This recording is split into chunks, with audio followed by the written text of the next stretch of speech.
గుర్తుపెట్టుకో మిత్రమా, ఒక్క రూపాయి నీవు ఎవరికి బాకీ ఉన్నా వెంటనే చెల్లించే. లేదంటే ఆ రూపాయి అనేకమైన కారణాల చేత నీ దగ్గర నిలవకుండా వెళ్ళిపోతుంది. ఇది రాసి పెట్టుకో.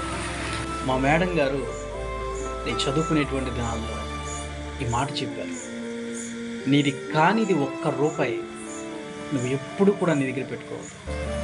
ఒకవేళ గనక పెట్టుకుంటే దానికి వడ్డీ వడ్డీ వడ్డీ అది లాగేస్తూనే ఉంటుంది. ఏదో ఒక విధంగా ఆ ధనం మిగలకుండా పోతుంది.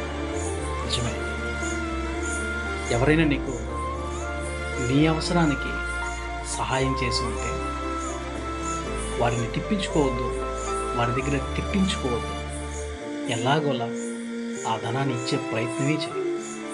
ఎగ్గొట్టే తత్వం ఎప్పటికీ వద్దు. ఈరోజు నువ్వు ఎగ్గొట్టి ఆహా అనుకోవచ్చు, గుర్తుపెట్టుకుని నిజంగా చెబుతాను, తప్పకుండా దాని పర్యవసానం మాత్రం నువ్వు పొందుతావు. ఆలోచించు.